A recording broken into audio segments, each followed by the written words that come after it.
Une femme née. À la ligne. Donc c'est le titre. Le titre, c'est Une femme née. À la ligne, ouvrez les guillemets. On n'est pas né, né. 2 points. On le devient, point, fermez les guillemets.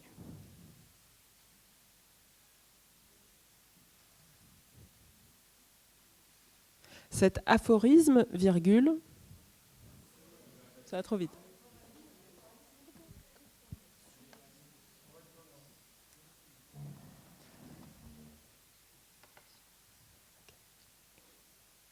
Cet aphorisme, virgule, virgule,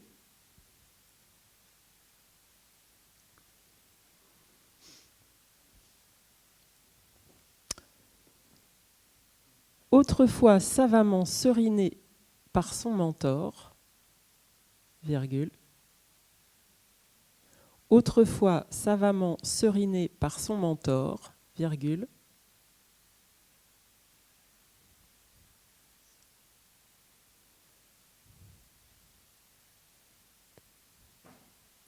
un génie facétieux, virgule,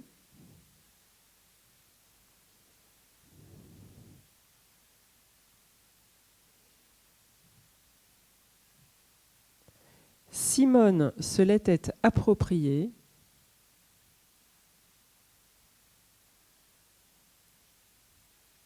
Simone se l'était approprié,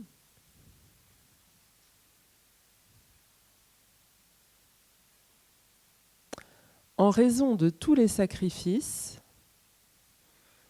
en raison de tous les sacrifices,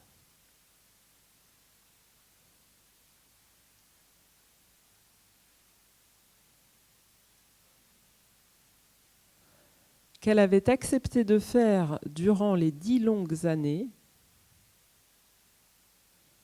qu'elle avait accepté de faire durant les 10 longues années, 10 longues années,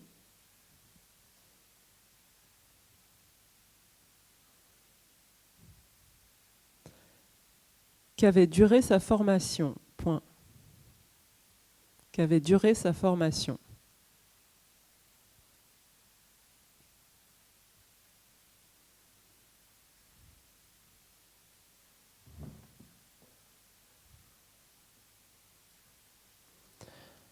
Pendant ses études dans les années 80, virgule,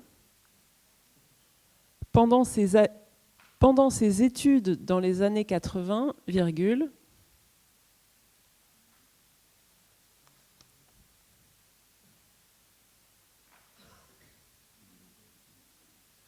pendant ses études dans les années 80,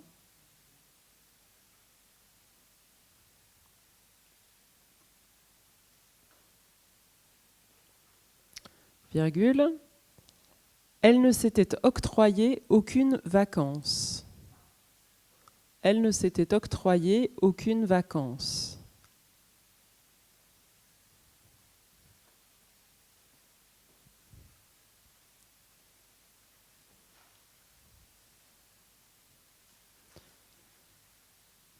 Tiret, excepté 2 semaines de cauchemar, tiret, excepté 2 semaines de cauchemar,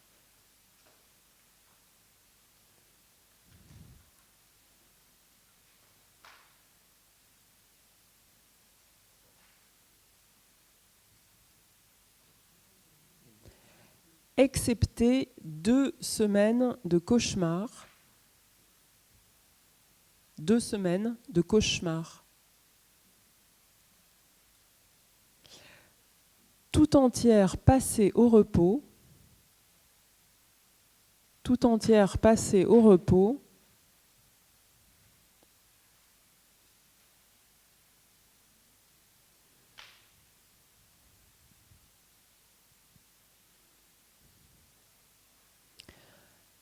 après qu'elle eut frôlé la dysosmie, point. Après qu'elle eut frôlé la dysosmie. Dysosmie.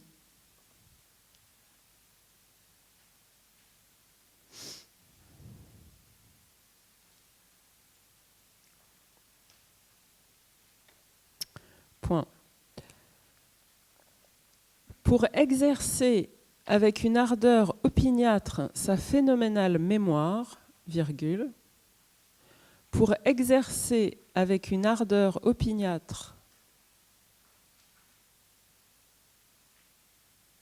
sa phénoménale mémoire, virgule, pour exercer avec une ardeur opiniâtre sa phénoménale mémoire,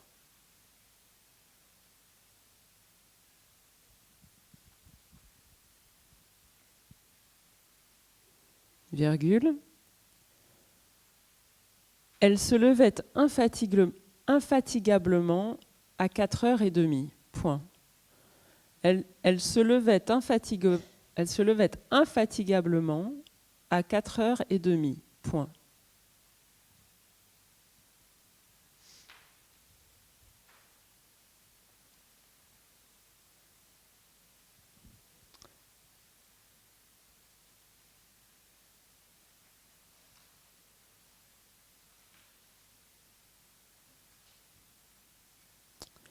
Et quelque hédoniste née qu'elle fût, virgule, et quelque hédoniste née qu'elle fût, virgule, et quelque hédoniste née qu'elle fût,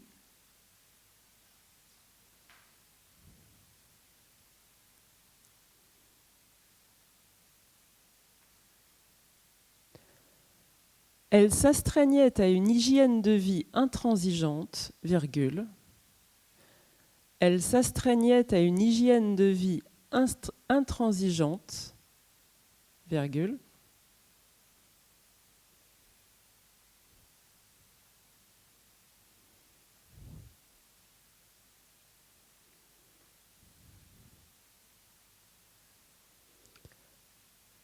Censé décupler ses facultés, deux points. Censé décupler ses facultés, deux points.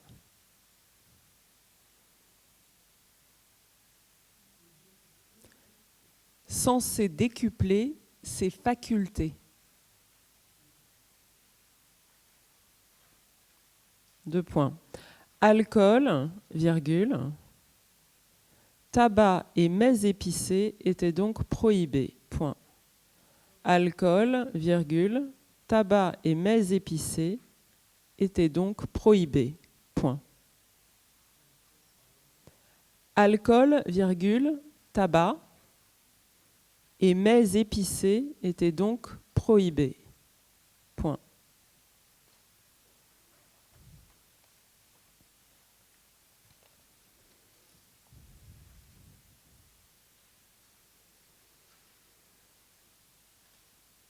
À la ligne. Dans les replis de son cortex, virgule, dans les replis de son cortex, virgule,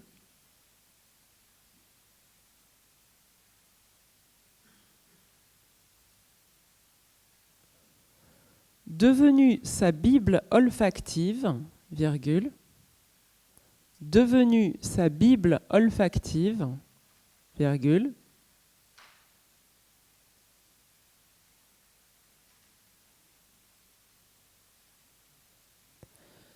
elle était parvenue à thésauriser près de 6000 odeurs, virgule.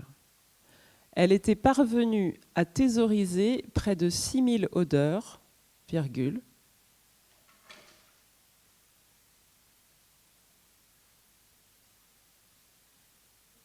Près de 6000 odeurs, virgule.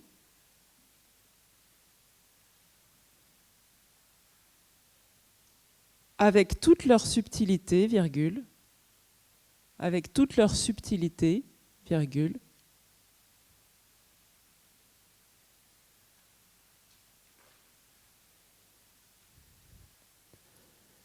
Ce qui est des plus rares, deux points.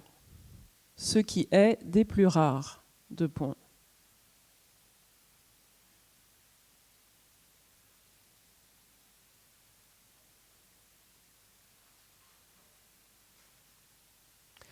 Hormis les plus doués qui en enregistrent 5000 environ, hormis les plus doués qui en enregistrent 5000 environ, virgule, 5000 environ, virgule,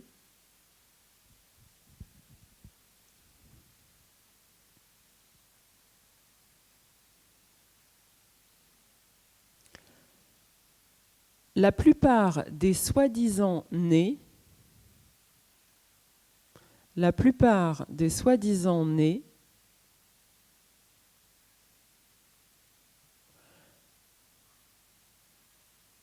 n'en mémorisent que 3500,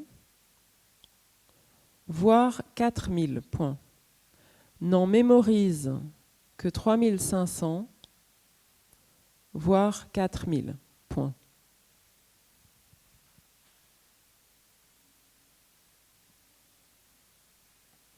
N'en mémorise que 3500, voire 4000 points.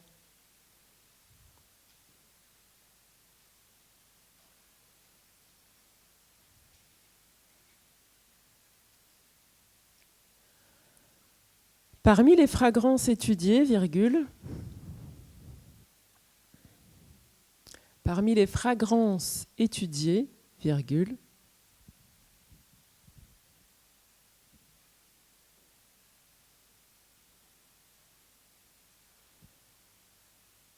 la famille des chypres est celle des aldéhydes. La famille des chypres est celle des aldéhydes.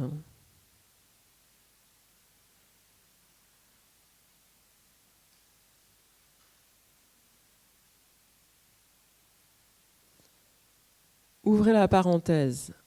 Avec ses aromatiques et ses aliphatiques, fermez la parenthèse. Avec ses aromatiques et ses aliphatiques, ses aromatiques et ses aliphatiques, fermez la parenthèse.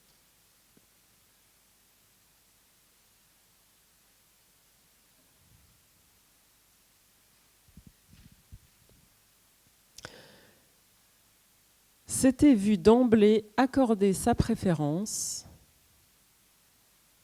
pour constituer sa palette. S'était vu d'emblée accorder sa préférence pour constituer sa palette, virgule. S'était vu d'emblée accorder sa préférence pour constituer sa palette, virgule.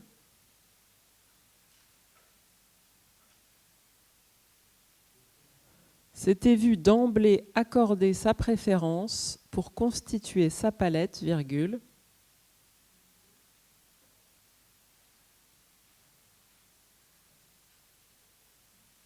S'était vu d'emblée accorder sa préférence pour constituer sa palette, virgule.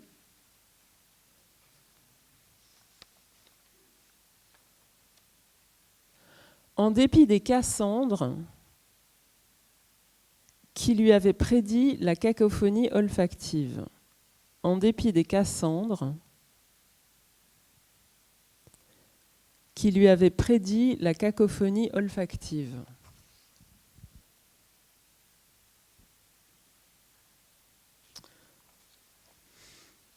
Point. En dépit des Cassandres qui lui avaient prédit la cacophonie olfactive. Point.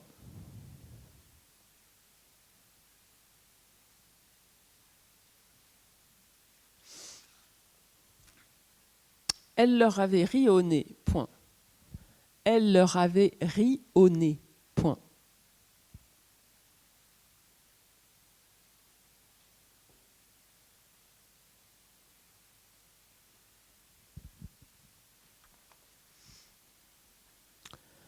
Allait-elle se contenter de créer le piètre succédané d'un original inimitable, virgule.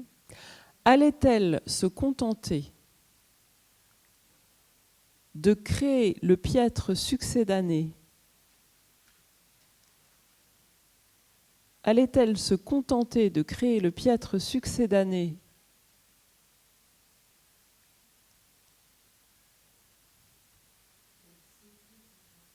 Allait-elle se contenter? Contenter, pardon. Allait-elle se contenter?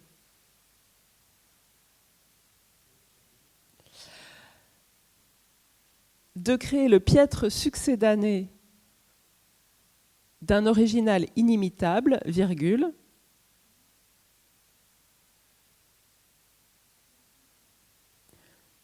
je ne sais plus où j'en suis, attendez, de créer le piètre succédané d'un original inimitable, virgule,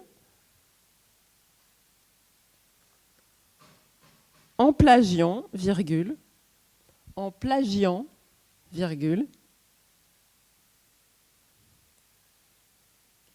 comme d'autres, virgule, allait-elle se contenter de créer le piètre succédané d'un original inimitable, virgule, en plagiant, virgule, comme d'autres, virgule, la mythique guerlinade. La mythique guerlinade, point d'interrogation. Guerlinade. Guerlinade.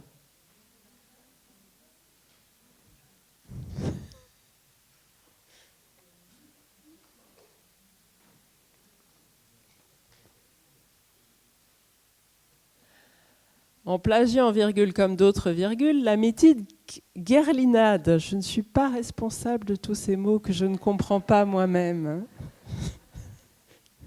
Point d'interrogation. Que nenni, point.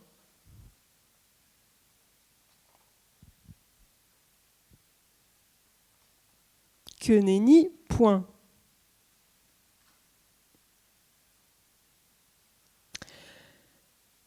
Elle n'était pas de ces néophytes mystificateurs. Elle n'était pas de ces néophytes mystificateurs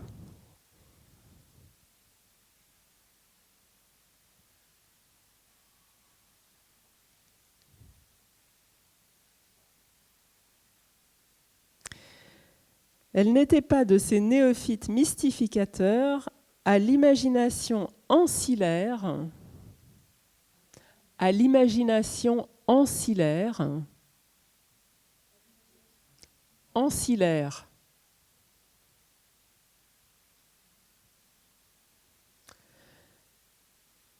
Elle n'était pas de ces néophytes mystificateurs à l'imagination ancillaire, dépourvus de flair. Point. Dépourvus de flair. Point.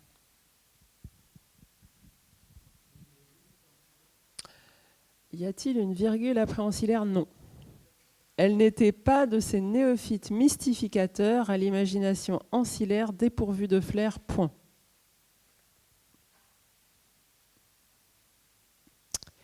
Et, virgule, portant le nez au vent, virgule, et, virgule, portant le nez au vent, virgule,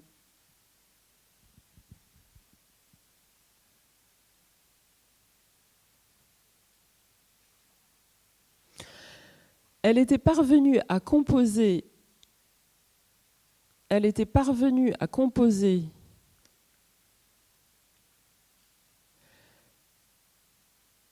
les accords odorants les plus fascinants qu'on eût pu sentir.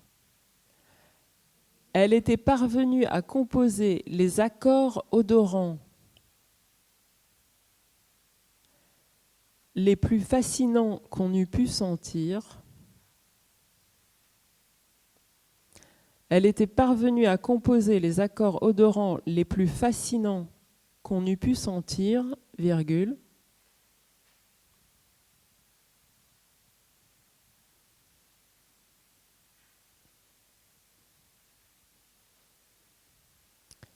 réglé presque au nanolitre près. Réglé presque au nanolitre près. Point. Et, virgule, portant le nez au vent, virgule, Elle était parvenue à composer les accords odorants les plus fascinants qu'on eût pu sentir, virgule, réglés presque au nanolitre près, point. Merci Julia. Donc la dictée s'arrête pour les juniors. Merci. Donc la dictée s'arrête ici pour les juniors et pour les FLE Erasmus. Voilà. Donc elle continue pour les seniors. Je laisse la parole à Arnaud.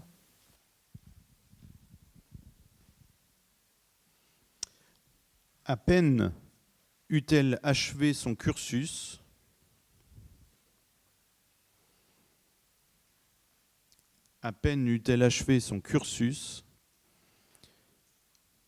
que les maisons les plus en vue,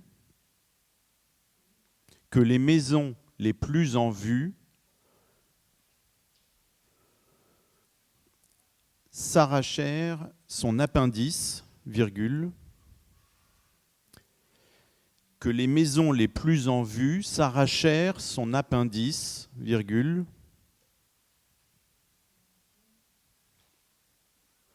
s'arrachèrent son appendice,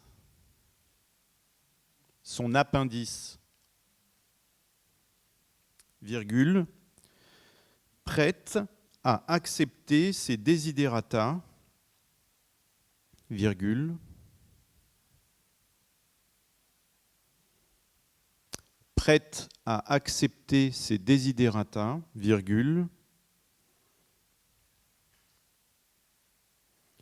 quels qu'ils fussent, point. Quels qu'ils fussent, point.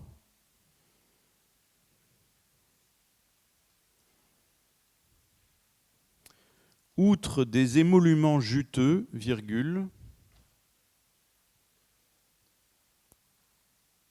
outre des émoluments juteux, virgule,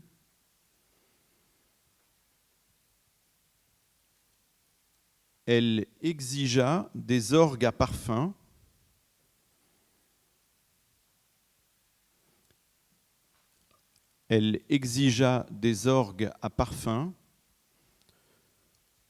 constitués des extraits et des absolus les plus rares.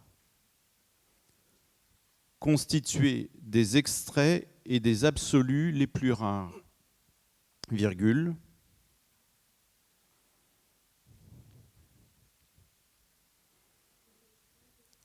Des extraits et des absolus les plus rares, virgule,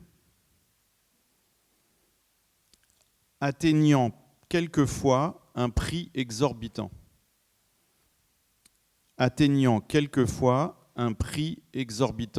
Point.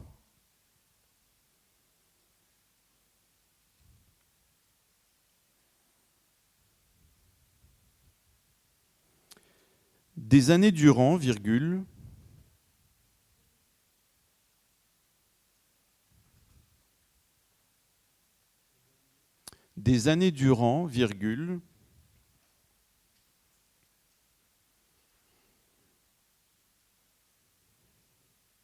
elle composa pléthore de formules cultes, virgule,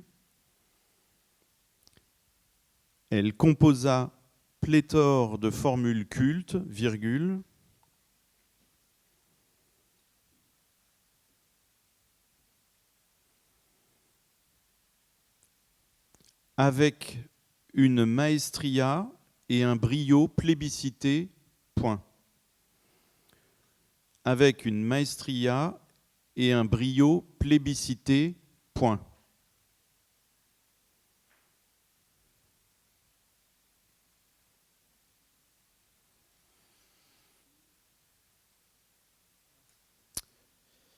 Mais Simone, virgule,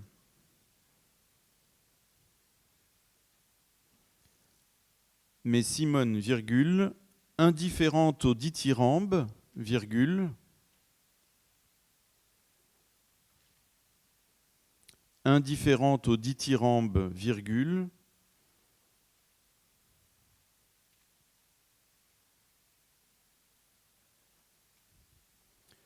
ne pouvait résister aux sirènes de la nouveauté, point.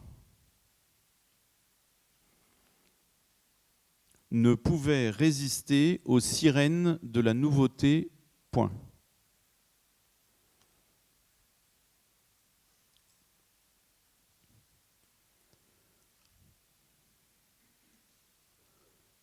Depuis 2 ans, virgule,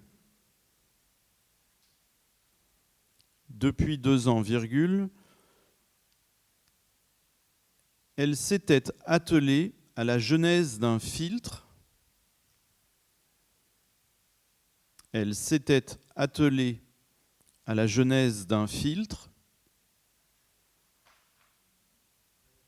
à la genèse d'un filtre à base d'essence de groseillier, à la genèse d'un filtre à base d'essence de groseillier, virgule,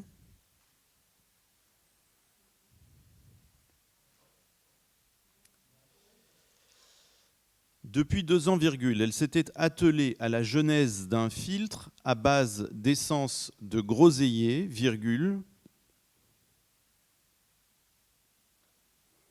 de concentré de cornouiller,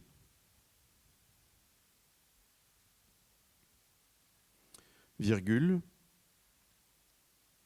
de concentré de cornouiller, virgule, dont elle ne s'était encore jamais servie,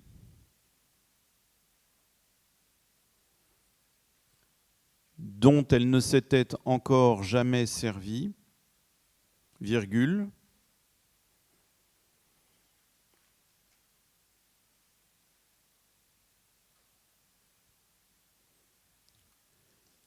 et de résine de chérimolier, virgule, et de résine de chérimolier, virgule,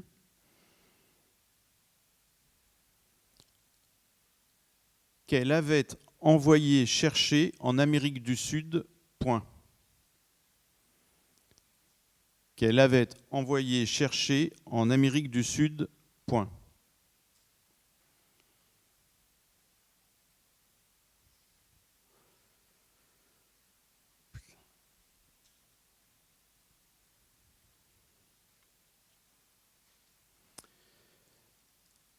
C'était bien là la gageure d'une risque-tout, point. C'était bien là la gageure d'une risque-tout, point.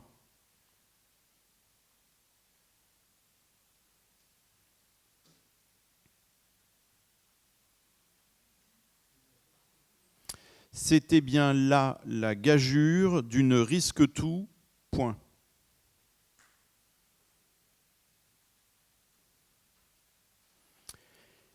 Irréfragablement moderne, virgule, irréfragablement moderne, virgule,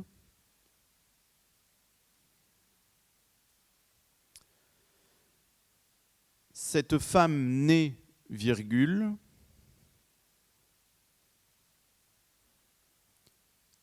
cette femme née, virgule, née pour les parfums exotiques, virgule,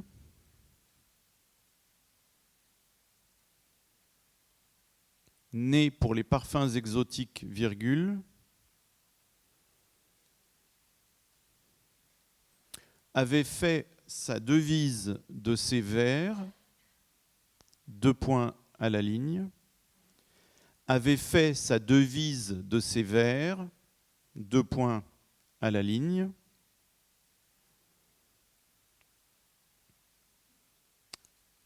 ouvrez les guillemets, plongé au fond du gouffre, virgule, plongé au fond du gouffre, virgule, enfer ou ciel, virgule, qu'importe, point d'interrogation. Je vous relis le vers. Plongé au fond du gouffre, virgule, enfer ou ciel, virgule, qu'importe, point d'interrogation.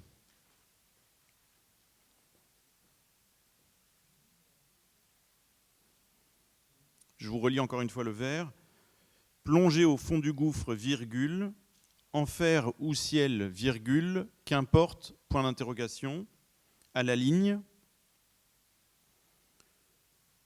au fond de l'inconnu, au fond de l'inconnu pour trouver du nouveau. Au fond de l'inconnu pour trouver du nouveau, point d'exclamation, fermez les guillemets.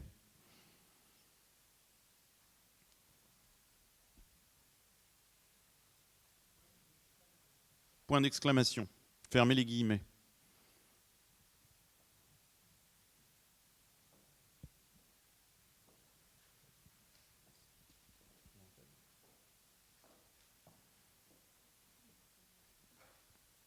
Voilà, donc la dictée est terminée et maintenant je vais vous lire les 10 mots de départage. Je vous invite à faire preuve d'imagination pour les 10 mots de départage. Est-ce que tout le monde participe aux 10 mots de départage? Oui, tout le monde. Pardon. Oui, les mots de départage, c'est pour les 3 catégories. Hein. Voilà. Alors, le premier, bobsleigh.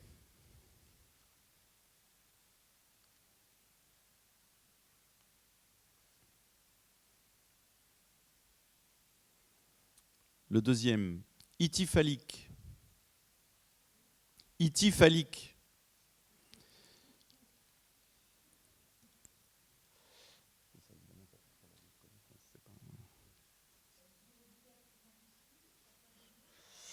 Écoutez, madame, moi personnellement, je tamponne un peu, mais ça ne changera pas grand-chose. Donc, Une initiale minuscule fera très bien l'affaire. Concentrez-vous sur l'orthographe.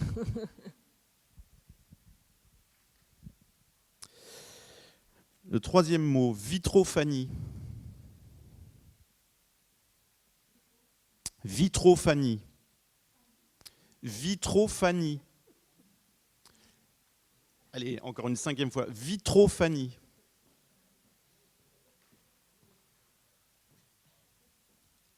Bon, allez, je vous l'épelle.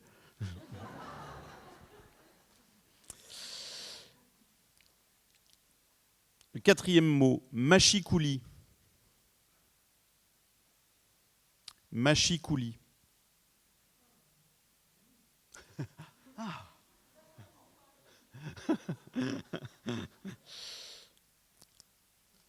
Le cinquième, mangono. Mangono.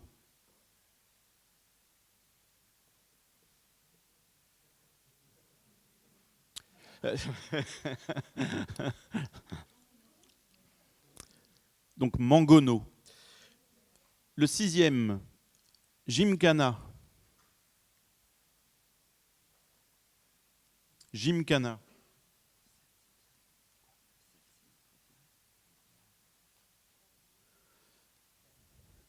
Ouais. Alors, pour le septième, attachez votre ceinture. Acocantera. Acocantera.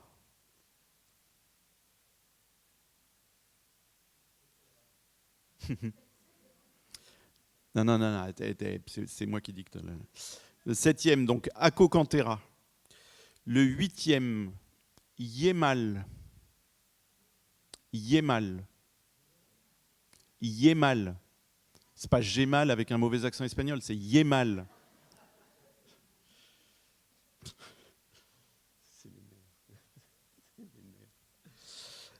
Le neuvième, schlam. Schlam. Schlam.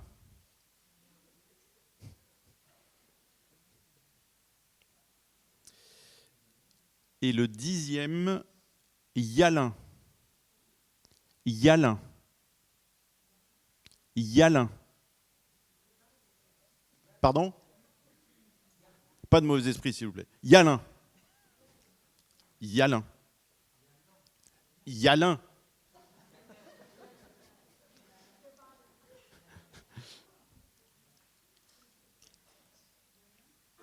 Il y a l'un.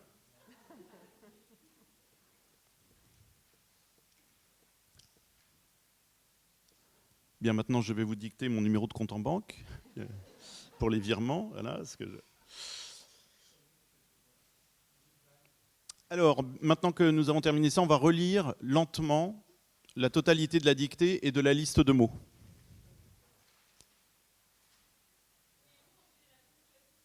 Oui, d'accord. Donc on relit la dictée, mais en donnant en plus la ponctuation. Oui, on va aller lentement.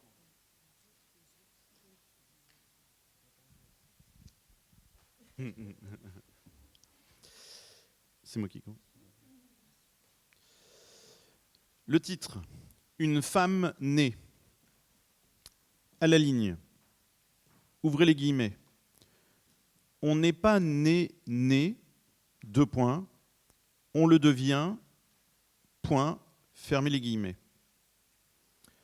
Cet aphorisme, virgule, autrefois savamment seriné par son mentor, virgule, un génie facétieux, virgule, Simone se l'était approprié en raison de tous les sacrifices qu'elle avait accepté de faire durant les 10 longues années qu'avait duré sa formation, point.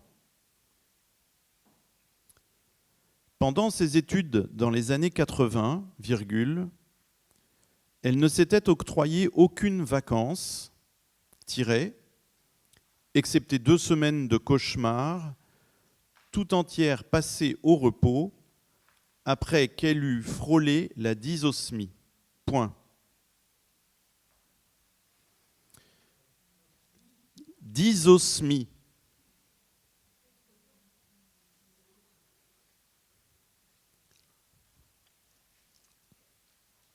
Pour exercer avec une ardeur opiniâtre sa phénoménale mémoire, virgule, elle se levait infatigablement à 4h30. Point. Et quelque hédoniste née qu'elle fût, virgule, elle s'astreignait à une hygiène de vie intransigeante, virgule, censée décupler ses facultés. 2 points.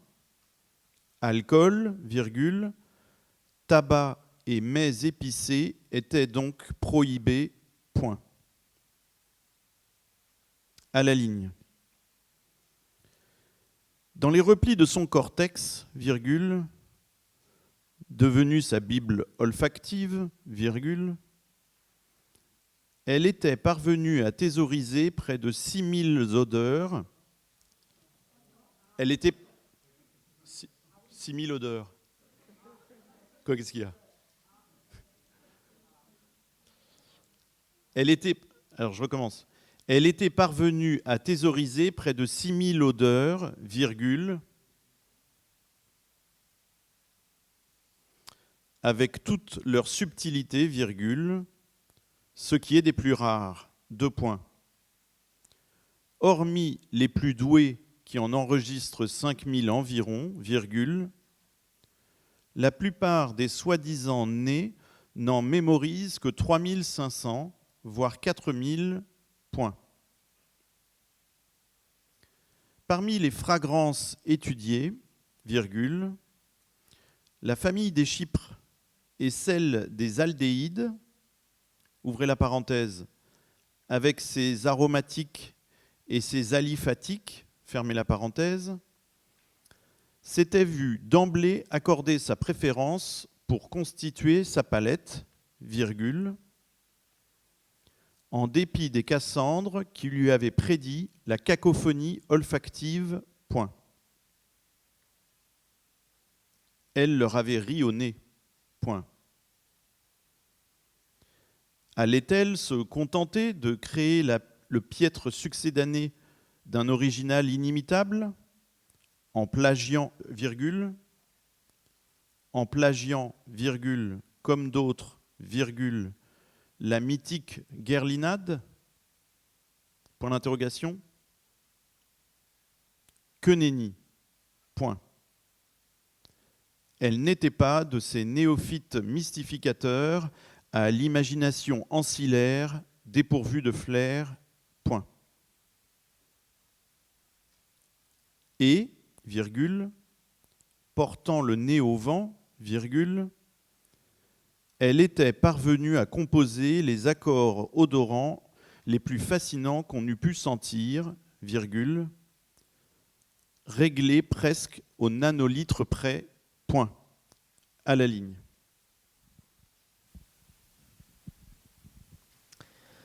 À peine eut-elle achevé son cursus que les maisons les plus en vue s'arrachèrent son appendice, virgule, prête à accepter ses desiderata, virgule, quels qu'ils fussent, point.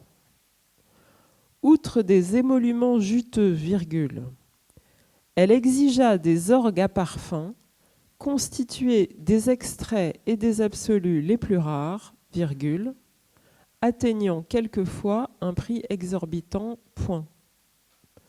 Des années durant, virgule, elle composa pléthore de formules cultes, virgule, avec une maestria et un brio plébiscité, point.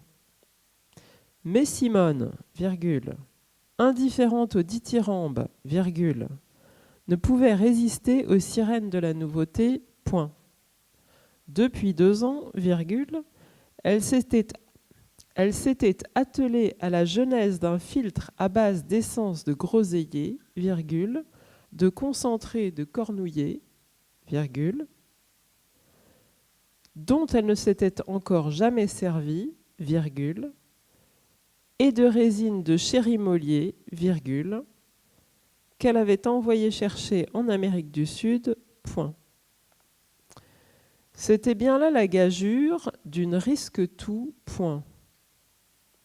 Irréfragablement moderne, virgule, cette femme née, virgule, née pour les parfums exotiques, virgule, avait fait sa devise de ses vers, 2 points, à la ligne, ouvrez les guillemets, plongée au fond du gouffre, virgule, enfer ou ciel, virgule, qu'importe, point d'interrogation, à la ligne, au fond de l'inconnu pour trouver du nouveau, point d'exclamation, fermez les guillemets.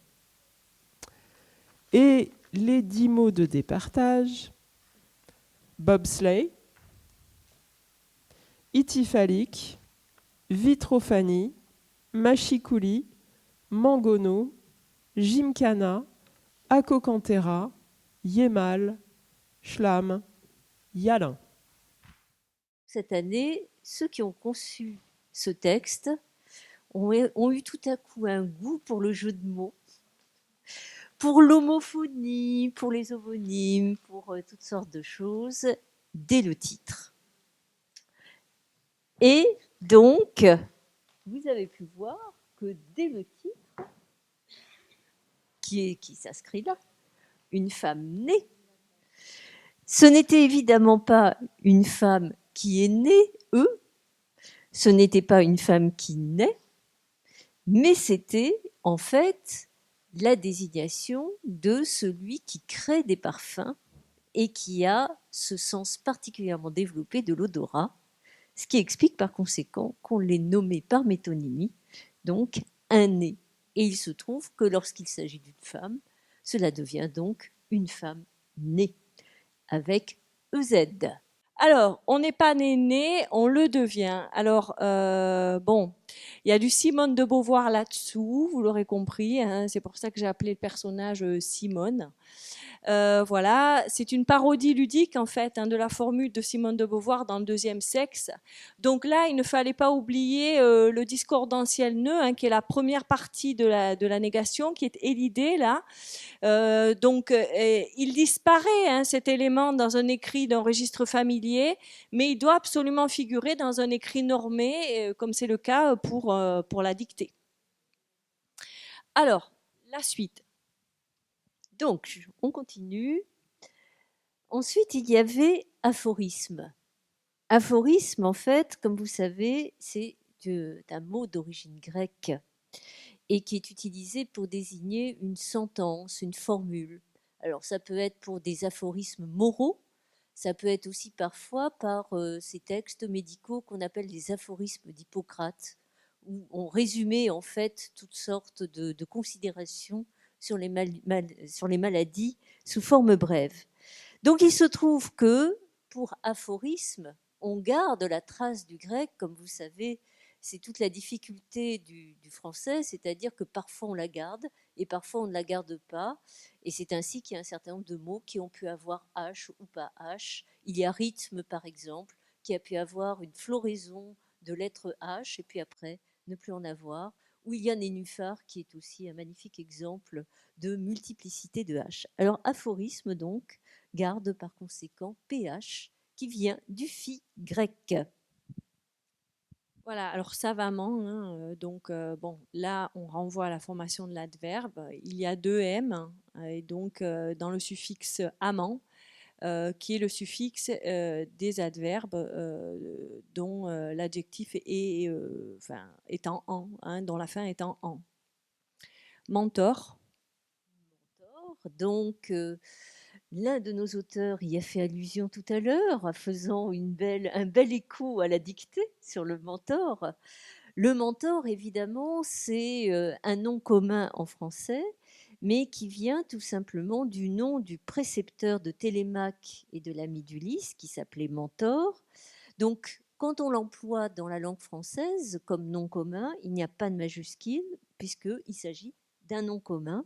Et c'est évidemment l'idée d'avoir un conseiller, un guide qui est particulièrement attentif et sage, comme l'était Mentor pour Télémaque et pour Ulysse. Alors ici, il s'agit de l'accord du participe passé d'un verbe pronominal. Se l'était approprié, pardon, excusez-moi. Simone se l'était approprié, donc. Donc ici, il s'agit de l'accord du participe passé d'un verbe pronominal. S'approprier quelque chose au sens de s'attribuer quelque chose, le faire sien. Et le pronom réfléchi étant analysable comme un complément d'objet indirect ou complément d'objet second, il n'y a donc pas d'accord.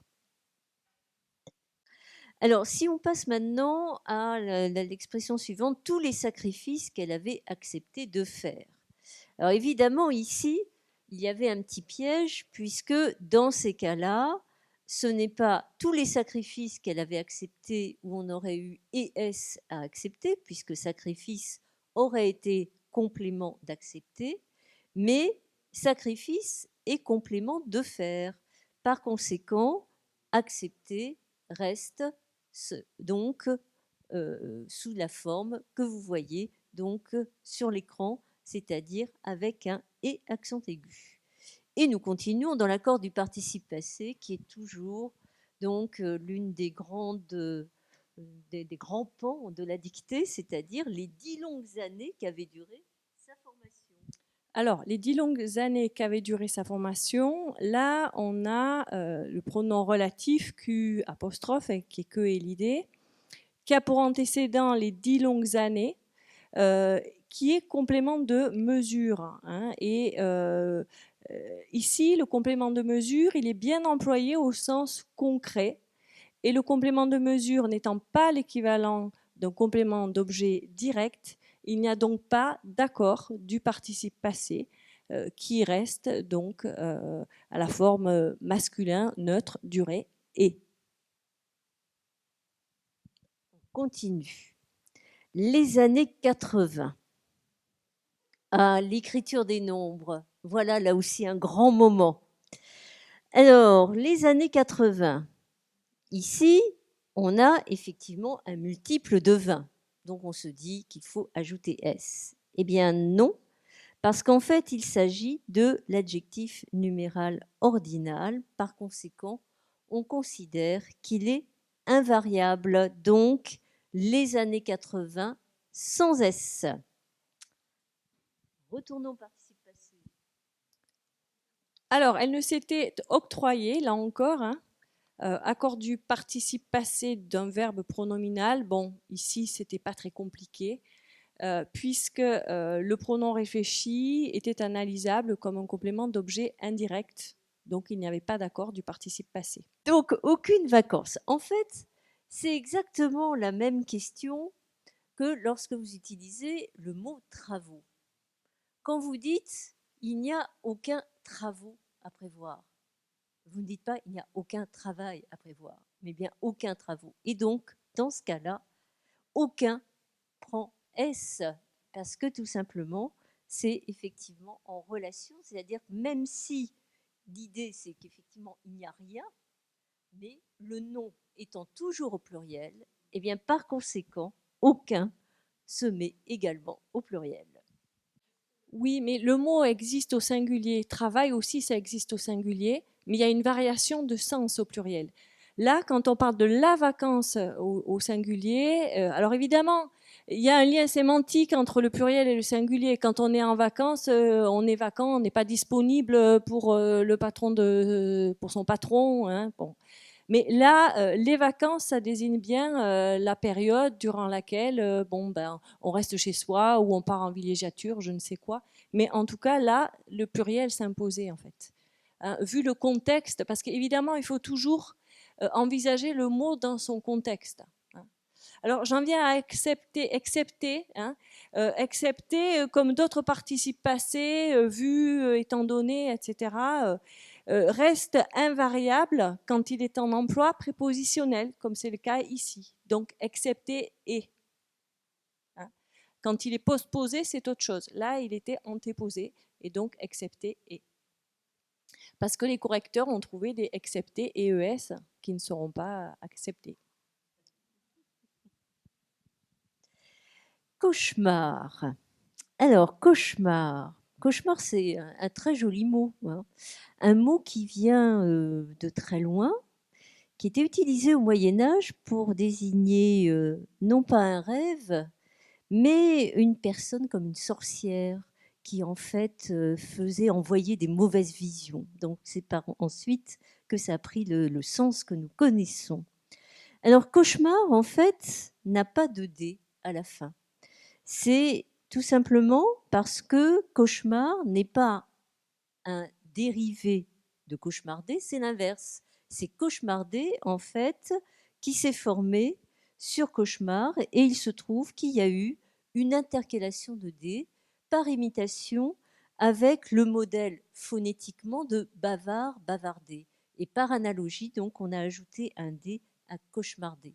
Voilà pourquoi cauchemar n'a pas de D, mais bavard a un D. Et oui. Alors, pour tout entière, en fait, là, tout est employé en tant qu'adverbe, au sens de très et entièrement. Et tout est invariable en tant qu'adverbe devant les noms masculins et devant les noms féminins qui commencent par une voyelle ou par un H muet. La entière commençait par une voyelle, donc il fallait écrire T-O-U-T. En revanche, si on avait eu toute belle ou toute honteuse avec un H aspiré, on aurait eu T-O-U-T-E-S. Donc ici, en l'occurrence, c'était T-O-U-T. Alors, nous allons passer maintenant à après que. Après qu'elle eut frôlé. Eh bien, après que est suivi d'un passé antérieur et non pas d'un subjonctif. C'est avant que qui est suivi du subjonctif. Pourquoi? Eh bien, ça vient de très loin, ça aussi. Ça vient même du latin. Hein.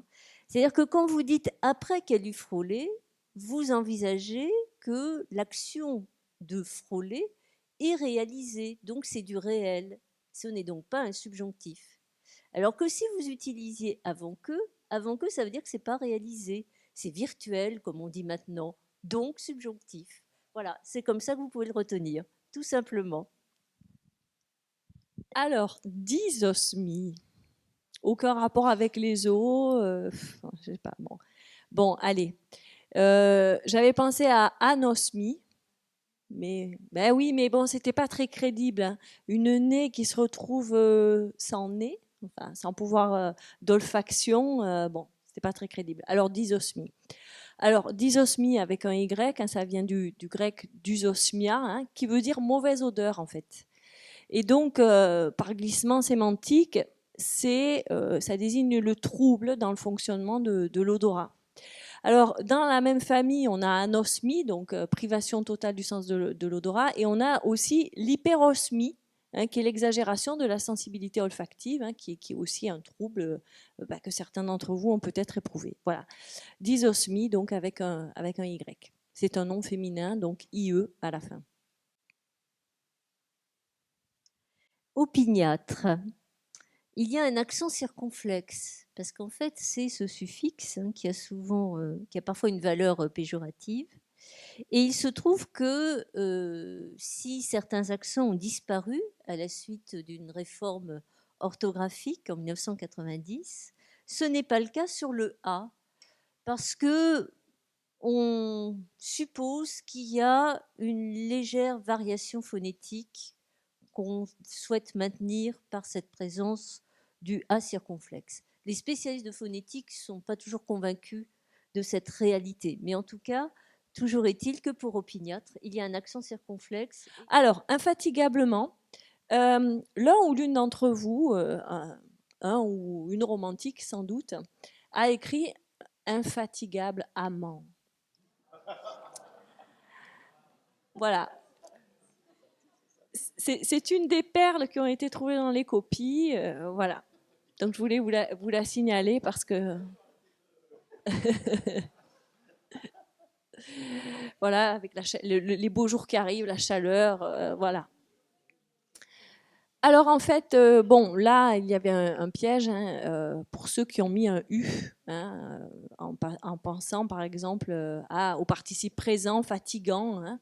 Mais en fait, devant le A, on n'a pas besoin du digramme GU hein, pour noter le son G.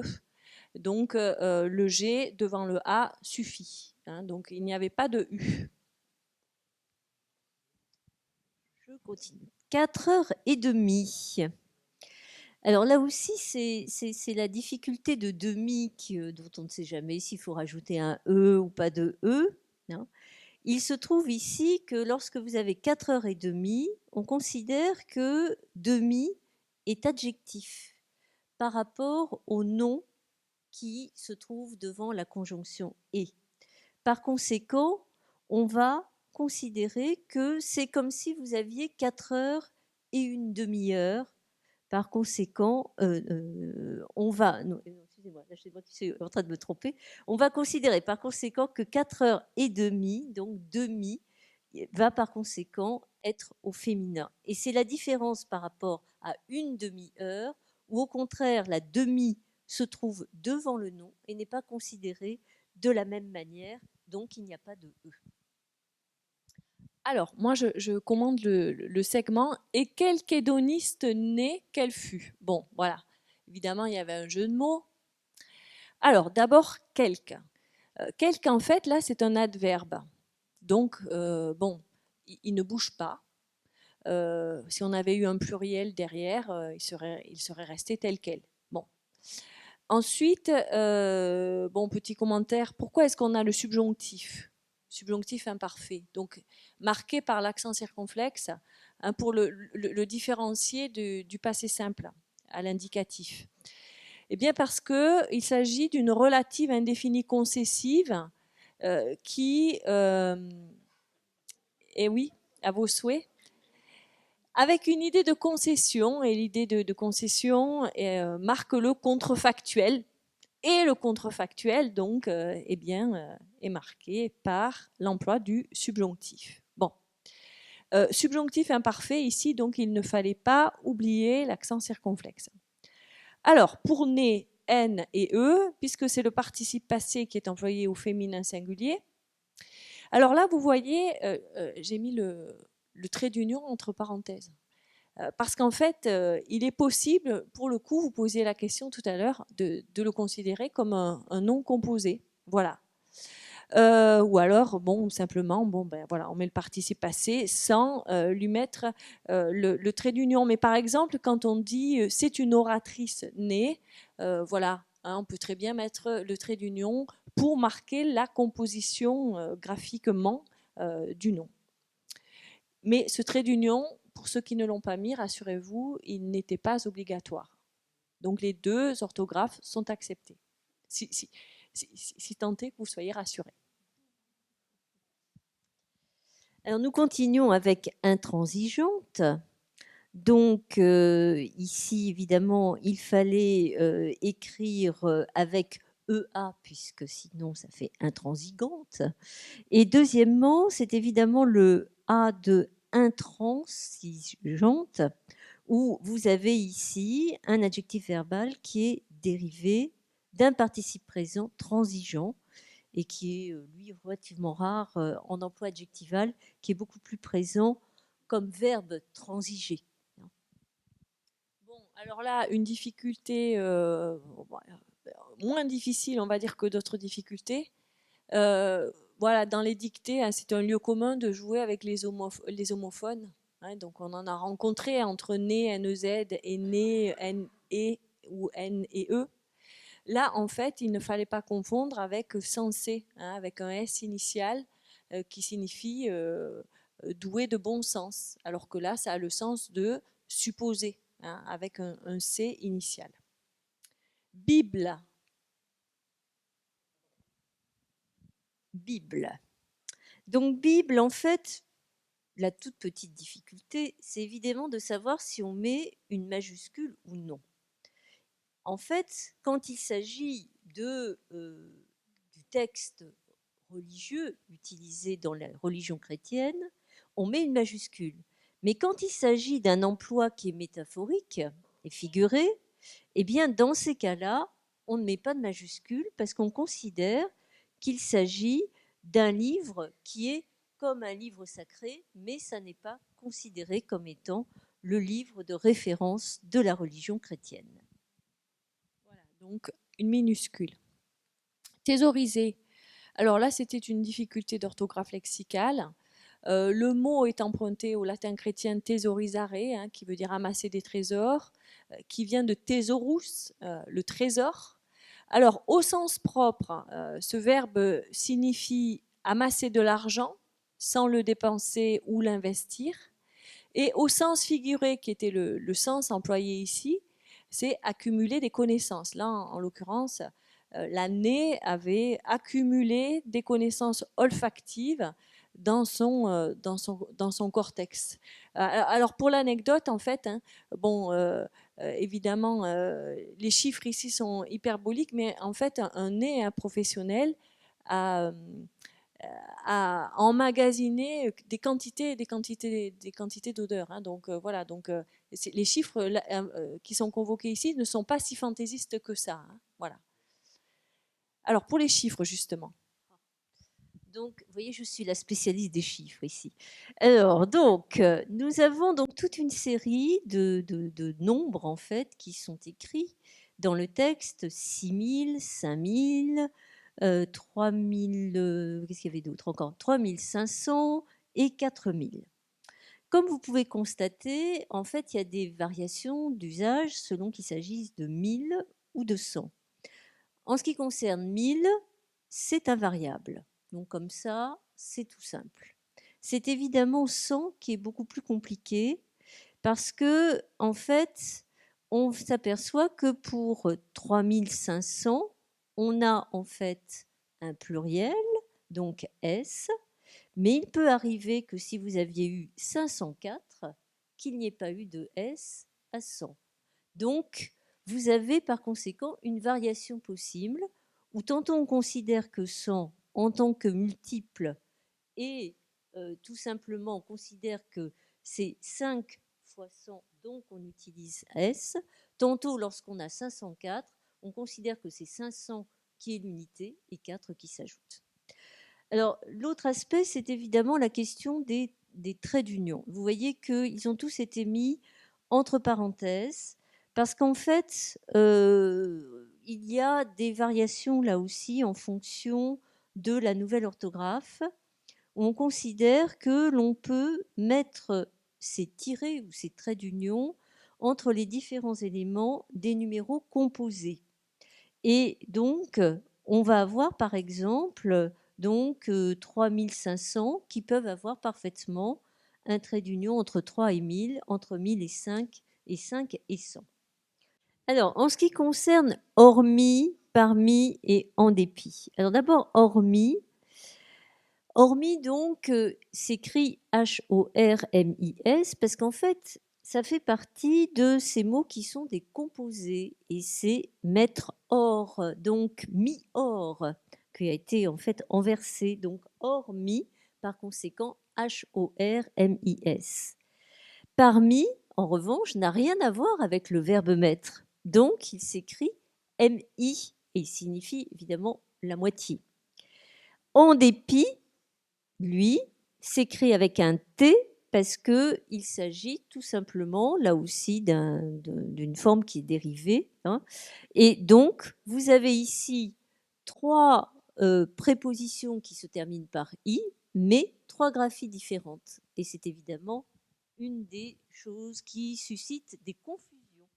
Voilà, hormis et parmi sont souvent confondus, enfin pour la terminaison. C'est une erreur courante. Alors, on en vient à la question, madame, que vous posiez.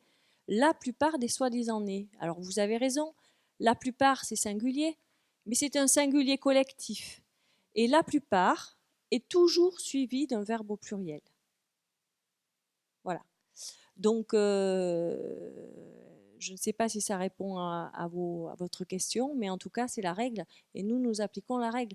Alors, nous appliquons la règle avec beaucoup de souplesse, parce qu'en fait, on accepte, évidemment, on tient compte de la nouvelle orthographe. Et là, évidemment, on va encore en reparler de la nouvelle orthographe. Mais pour ce qui est de la règle de la plupart, ça, la nouvelle orthographe n'a pas remis en question le fait que la plupart est suivi d'un verbe au pluriel. Alors, passons à soi-disant. Donc, vous avez la plupart des soi-disant nés. Il n'y a pas de S à soi-disant, parce que soi-disant, en fait, est considéré comme une forme composée qui ne varie pas. Et donc, on a, par conséquent, ça fonctionne un peu comme un adverbe, autrement dit. Et c'est pour cela donc que vous n'avez pas de S à soi-disant. Alors, vous savez, il y a d'autres formations de ce type qui fonctionnent de cette manière. Par exemple, ci-joint, vous n'avez pas de variation. Hein, c'est-à-dire que ça fonctionne moins comme un adjectif que comme un adverbe. Donc, on ne varie pas la graphie. Alors, les fragrances étudiées. Alors, fragrance, en fait, c'est encore un mot du vocabulaire de la parfumerie, hein, qui veut dire odeur. Bon. Donc, c'est un mot qui est du féminin. Donc, les fragrances étudiées, il fallait accorder étudier avec fragrance et ES. Voilà. Alors, quelqu'un a écrit flagrance. Voilà. Mais non, c'était bien fragrance, le mot fragrance. Alors, chypre, aldéhyde et aliphatique. On parle de ces 3 mots de manière collective. Alors, je passe la parole à Joël. Donc, c'est le petit développement. Alors, donc, on a donc effectivement 3 mots. Donc, l'un qui est plus connu que les 2 autres, aldéhyde et aliphatique. Chypre, évidemment, qui recouvre en fait des essences aromatiques diverses comme la bergamote, le santal, etc. Bon, donc, comme vous savez, c'est un nom qui est dérivé par rapport à l'île de Chypre, mais qui est utilisé ici complètement comme un nom, d'où le fait qu'il n'y a pas de majuscule et que cela s'accorde. Alors, aldéhyde. Aldéhyde, en fait, c'est un mot qui est d'origine allemande, parce que ça a été forgé par un chimiste allemand, Justus von Liebig, qui a vécu au XIXe siècle et qui a créé en fait une sorte de mot abrégé, hein, à partir d'une formule latine qui était alcool dehydrogenatum. Et donc, il a pris le début, al, début du premier mot, alcool, et le début du deuxième, dehydrogenatum, donc déhyde, d'où le fait que vous avez les aldéhydes. Bon, je passe sur l'explication. Si vous le souhaitez, on peut vous donner plus de détails sur ce que c'est que l'aldéhyde, qui sont des molécules synthétiques et qui existent parfois cependant à l'état naturel dans le zeste des agrumes et avec des odeurs métalliques grasses et chaudes. Ne me demandez pas ce que signifie une odeur grasse et chaude. Moi, je ne sais pas, mais je pense qu'un parfumeur doit le savoir. Alors, je continue avec aliphatique. Alors, aliphatique, lui, vient du grec, avec donc un alpha privatif et leiphar, qui signifie la graisse. Et donc, les composés aliphatiques, ce sont des composés qui sont difficilement purifiés selon la nomenclature qui s'est établie donc dans la chimie aromatique du premier quart du XXe siècle. Je ne sais pas quoi en dire de plus. Non, moi là, j'en dirais rien de plus. Mais voilà, c'était voilà, pour vous apporter quelques précisions sémantiques hein, sur ce que c'était ces aldéhydes et ces aliphatiques. Hein. Bon, là encore, rien n'a été inventé. Hein, ce sont vraiment des termes chimiques hein, et des composés utilisés par les parfumeurs. Alors, d'emblée, c'est une locution adverbiale donc qui signifie aussitôt et qui vient du verbe vieilli emblée qui veut dire dérober. Hein, voilà pour la petite histoire, donc d'emblée écrit comme ci-dessus, avec EE. Revenons au participe passé. Elle s'était vue accorder. Donc, vous voyez, c'est un peu le même principe que tout à l'heure. C'est-à-dire que donc vous avez le participe passé vu qui ne varie pas, puisque en fait, vous avez tout simplement le verbe accorder qui apparaît après, et donc il n'y a pas d'accord.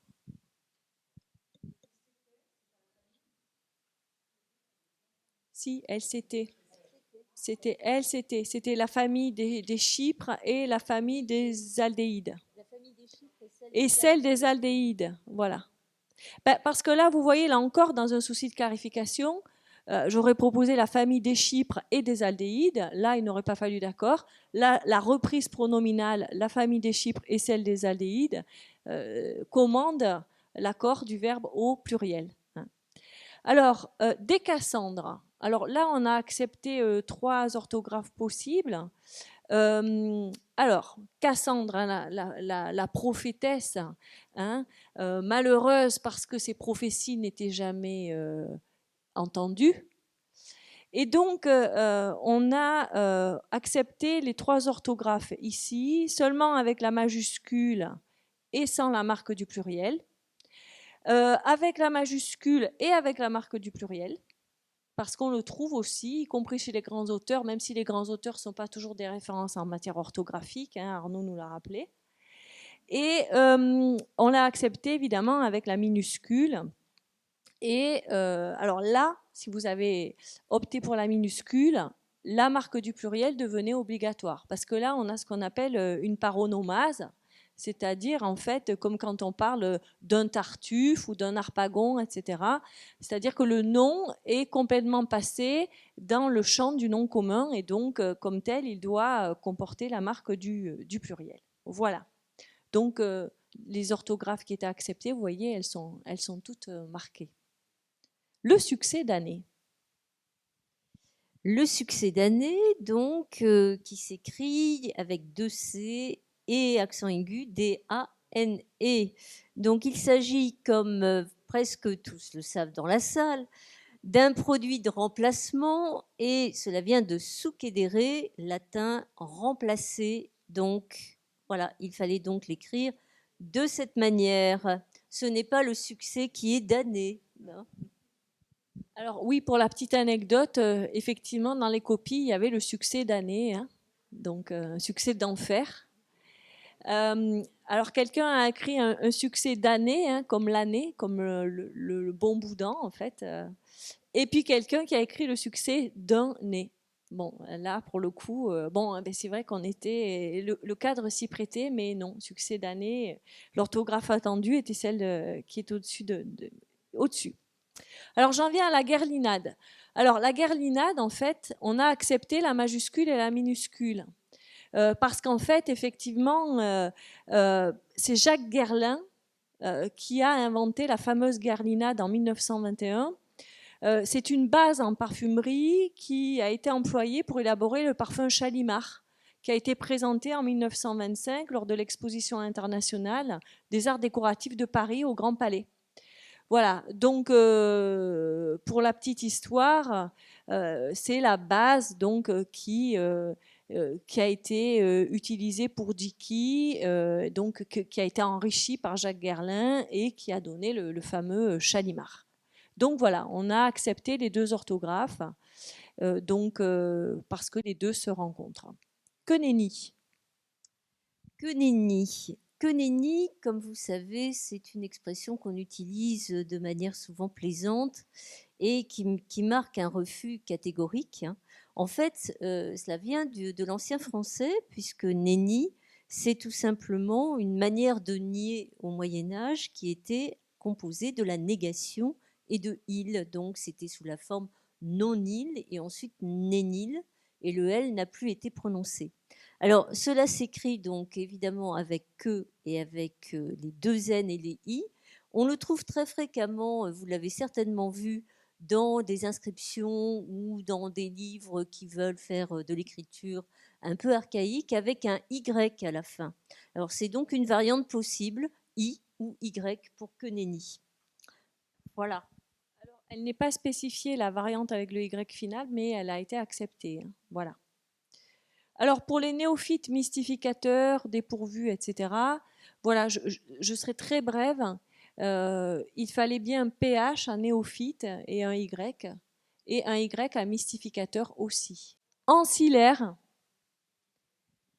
Ancillaire, donc comme vous savez, c'est en fait tout simplement un mot savant qui a été formé sur le latin, puisque c'est ancilla qui signifie la servante. Donc ancillaire, c'est un adjectif qui signifie relatif à la domesticité. C'est un mot qu'on ne trouve pas de manière extrêmement fréquente, mais qui est malgré tout employé. Alors, portant le nez au vent, il n'y a pas de difficulté orthographique, c'était juste pour le jeu de mots. Et pour l'expression porter le nez au vent, en fait, c'est une expression équestre pour référer aux chevaux qui lèvent la tête. Et par glissement sémantique, lorsque cette expression est appliquée à l'homme, elle signifie, dans un sens plus figuré, être fier. Qu'on eût pu sentir. Alors, qu'on eût pu sentir, donc vous voyez, c'est EU, accent circonflexe T. C'est donc un subjonctif plus que parfait qui est utilisé, et tout simplement parce que c'est un emploi qui est ancien, de ce subjonctif, avec un superlatif pour marquer en fait que il n'y a rien avec lequel on puisse le comparer. On est vraiment dans la virtualité totale. Presque au nanolitre près. Alors, presque au nanolitre près, en fait, c'était le piège, en fait, c'est que presque ne s'élide pas, sauf dans presqu'île. Et donc, il fallait l'écrire intégralement, presque. Et même si à l'oral, évidemment, on l'élide, presque au nanolitre près. Non, en fait, c'est presque au nanolitre près. À peine eut-elle achevé. Eh bien, là, une fois de plus, faut-il un indicatif ou un subjonctif? Eh bien, il fallait un indicatif après la locution adverbiale à peine, parce que le procès est bien achevé. Je continue. Alors, en fait, desiderata. Donc, au départ, on l'avait mis comme ça, donc, mot qui vient du latin, etc., sans pluriel, puisque, évidemment, c'est le neutre pluriel du latin. Mais la réforme orthographique étant passée par là, on peut désormais écrire ce mot avec deux accents aigus et avec un S. Alors on s'est posé la question, est-ce qu'on accepte une orthographe mixte? Eh oui, mais bon, on s'est dit non, on ne l'accepte pas. Soit on applique la nouvelle orthographe et on l'applique à fond, soit on applique l'orthographe traditionnelle et on suit la première option. Voilà. Donc la formule mixte, pour ceux qui aiment la mixité orthographique, non, elle ne sera pas acceptée. Voilà, quel qu'il fût. Alors, quel qu'il fût, donc là, on se trouve dans le cas de la relative indéfinie, c'est-à-dire avec l'utilisation d'un relatif indéfini qui est avec quel et que. Ce qui veut dire que dans ce cas-là, le premier élément, quel, fonctionne comme un adjectif. D'où le fait que desiderata étant masculin, quel qu'il fusse, par conséquent, quel prend S, donc quel qu'il fusse. Voilà, ça fait partie là aussi des éléments qui sont toujours un peu complexes. Alors, pléthore 2. Pléthore 2, donc en fait, bon, qui vient du grec. Alors évidemment ici, pléthore 2, qui a valeur de déterminant complexe, est employé avec une valeur hyperbolique, parce qu'évidemment, il faut des années pour créer un parfum. Alors bon, cette Simone, aussi douée soit-elle, n'a pas pu en créer pléthore 2. Bon, voilà.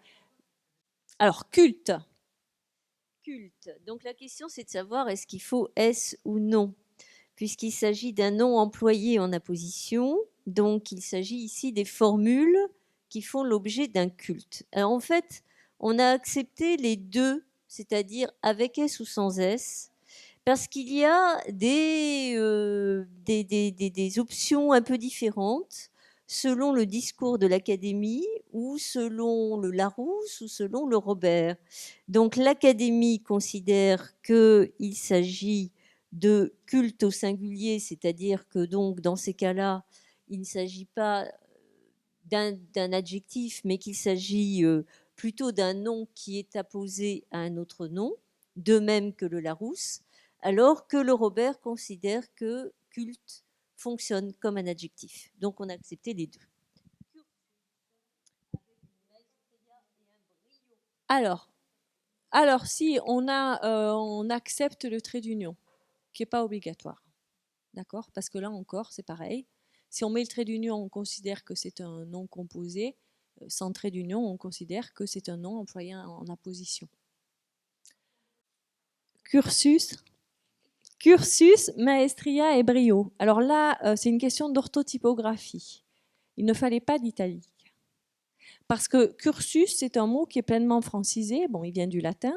Maestria et brio viennent de l'italien, mais ils sont pleinement francisés. Donc, ni Larousse, ni Robert, ni l'Académie ne les mentionnent en italique. Donc, preuve qu'ils participent pleinement du lexique français.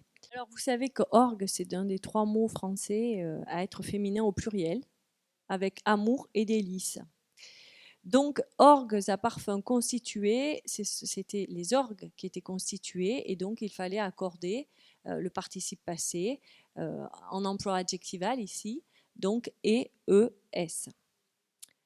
Des absolus. Alors, l'absolu, en fait, ici prend un e parce que là encore, on est dans le vocabulaire de l'industrie du parfum.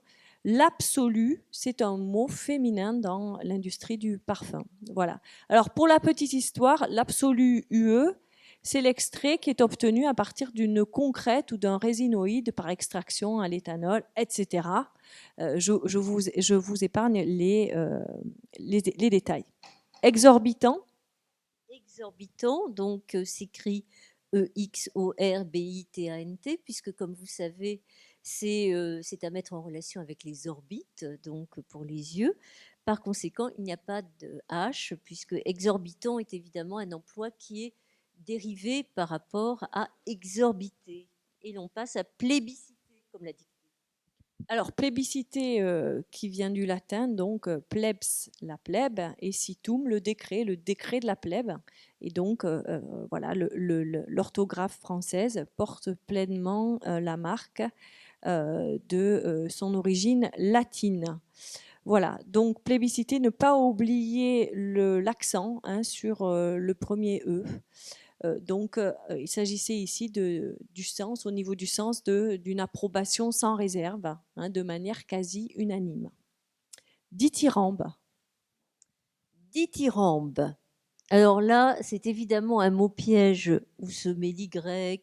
Est-ce qu'il y a H? Est-ce qu'il y a 2 H? Est-ce que... Enfin bref, c'est évidemment toujours un des mots qui est un peu difficile. Alors je vous rappelle que cela vient tout simplement de la Grèce antique, puisque au départ c'était un poème lyrique en l'honneur de Dionysos, et qu'on utilise maintenant pour désigner un éloge un peu excessif et souvent emphatique.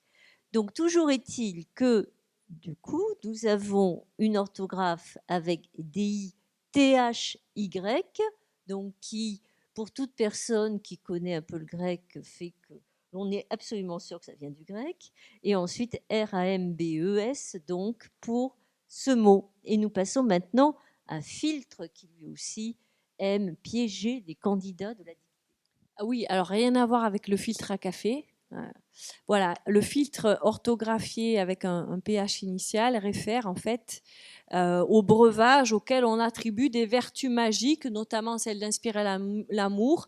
Et puis là, en l'occurrence, il s'agissait donc de la magie du parfum, donc du jus parfumé. Groseillier, cornouiller et chéri-mollier.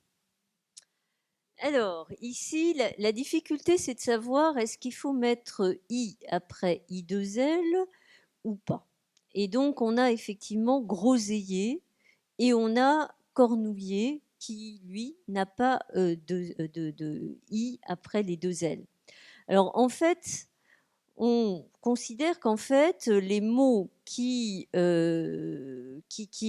anciennement étaient écrits I2LIER, où le I qui suit la consonne ne s'entend pas véritablement, est écrit maintenant I2LER, comme le joaillier, la serpillière, etc. Et en revanche, les noms d'arbres, comme groseillier, prennent bien IER. Il se trouve que pour cornouiller, ça n'est pas le cas, parce que c'est tout simplement une graphie qui est très ancienne, qui a toujours été de cette manière. En fait, ce qu'il faut savoir, c'est que I2L ou I2LI, ce sont des variations graphiques qui viennent de très loin, puisque dès la période de l'ancien français, vous aviez des multiples variations. Et c'était pour transcrire le son lieu. Hein. Et donc, dans la suite de l'histoire de l'orthographe, eh bien, il y a eu des variations et la dernière réforme de l'orthographe donc, a essayé de mettre un peu d'ordre, mais malgré tout, Cornouiller échappe à l'ordre. Et vous avez par ailleurs Chéri-Mollier, c'est bien Chéri-Mollier, pardon, Chéri-Mollier, donc qui en fait est un petit arbre des régions tropicales dont les fruits sont savoureux, me dit-on sur l'affiche, mais je n'ai jamais goûté les fruits du chéri-mollier et j'espère que j'en aurai après la dictée. Mais oui, bien sûr, j'en ai ramené. Alors, rien à voir avec la cherry, la cerise, évidemment. Ça s'écrivait chéri comme un chéri-mollier, qui est le copain de l'amande, infatigable amant. Alors, dont elle ne s'était encore jamais servie. Donc, bon, là encore, difficulté de l'accord du participe passé du verbe pronominal. En fait, là, se servir, il a le sens d'utiliser. On appelle ça un verbe pronominal autonome. Alors là, lorsque le pronom dit réfléchi n'est pas analysable, comme c'est le cas ici, hein, parce qu'on ne peut pas l'analyser, ce S apostrophe, et qu'il n'y a pas de complément d'objet direct, eh bien, le participe passé s'accorde avec le sujet. Donc, dont elle ne s'était encore jamais servie, IE. Qu'elle avait envoyé chercher. Là encore, une question de participe passé. Oui, parce que tout simplement, il se trouve que le pronom relatif est complément d'objet non pas de envoyer, mais de chercher, d'où le fait que envoyer reste par conséquent invariable. Et nous passons à en Amérique du Sud. Alors, les points cardinaux posent pas un certain nombre de difficultés, hein, nord, sud, sud-ouest. Est-ce qu'on met la majuscule? Est-ce qu'on la met pas? Bon, là, en l'occurrence, les noms des points cardinaux, simples ou composés avec un trait d'union, prennent la majuscule s'ils entrent dans la composition d'un nom propre. Par exemple, la mer du Nord, on va mettre la majuscule à Nord. L'Allemagne de l'Est, eh bien, on mettra la majuscule à Est. Et là, c'était le cas pour Sud, Sud avec une majuscule. Gageure. La gageure. Alors en fait, on a admis deux manières de l'écrire. La manière qui existait, donc EU, et qui se prononce bien gageure et pas gageur, et la manière de la réforme orthographique qui demande justement ce qu'il y ait un tréma sur le U, ce qui permet à ce moment-là de bien lire gageure et non pas gageur. Et je passe à risque tout.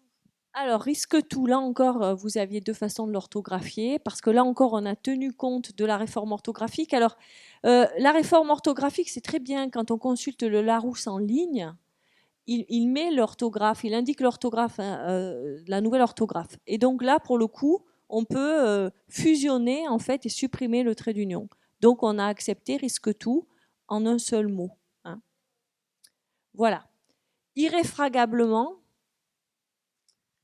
Irréfragablement, bon là c'est évidemment les deux R qui peuvent être source de difficultés. Donc en fait, irréfragablement signifie irrésistiblement. Il faut reconnaître que ce n'est malgré tout pas un mot extrêmement fréquent. Oui, c'est vrai. Alors, né pour les parfums exotiques. Né, il s'agissait bien du participe passé ici, donc N et E. Sévère. Alors là, il y avait le problème de l'homophonie. Est-ce qu'on écrit C, CES ou SES? Et donc, comme il s'agit des vers que l'on va donner ensuite, et non pas des vers qui appartiennent à la femme née, par conséquent, il s'agit du déterminant qui est démonstratif. C'est donc CES et non pas SES. Et nous passons à enfer ou ciel, l'inconnu. Alors, enfer ou ciel inconnu, vous avez sans doute reconnu les vers baudelairiens qui se trouvent dans Le Voyage, hein, qui est un poème des Fleurs du Mal. Alors, plonger au fond du gouffre, enfer ou ciel, qu'importe, au fond de l'inconnu pour trouver du nouveau. Et là, évidemment, il y avait l'exclamation qu'on a gardée. Alors, du coup, chez Baudelaire, il y a des majuscules, à enfer ou ciel, à inconnu. Donc voilà, c'est très baudelairien, la majuscule avec ses allégories, et la majuscule de majesté. Mais on acceptait, on s'est dit qu'on acceptait les minuscules aussi. Hein, voilà. Alors on en vient au mot de départage.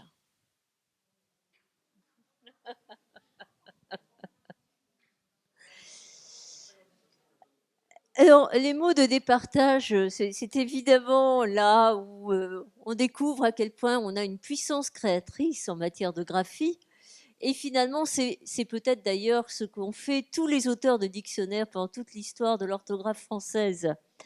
Voilà. Mais évidemment, c'est parfois un peu compliqué. Alors, le premier mot, donc, vient de l'américain, où bob signifie le patin et sled, traîneau. Donc, c'est un traîneau sur patin. Alors, ityphalique. Alors, ça vient du grec ityphalos, qui signifie phallus en érection.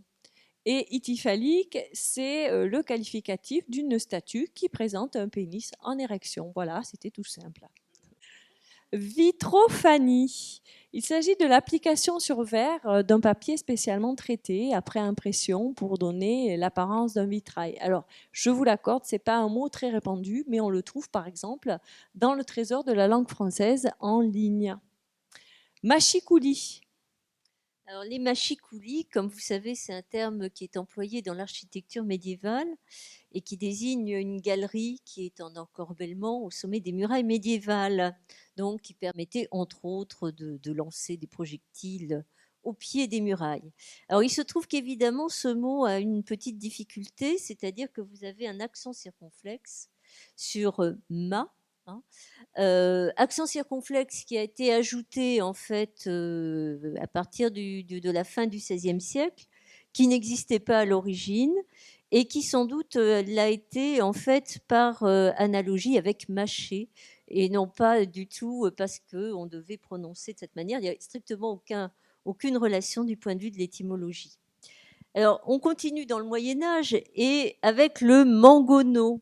Le mangonneau, donc, qui est une catapulte qui était utilisée. Vous savez qu'il y a des tas d'engins au Moyen-Âge, et donc le mangonneau qui s'écrit D-E-N-E-A-U, et qui était un de ces engins que vous pouvez trouver dans tous les châteaux forts où on essaie de faire de la reconstitution maintenant. Alors, il reste quelques mots, dont gymkhana, qui est un nom masculin, qui est un ensemble d'épreuves en voiture ou en moto, où les concurrents doivent parcourir un itinéraire compliqué, d'embûches, de chicanes, etc. Donc, gym avec un Y et kana, il ne fallait pas oublier le H après le K.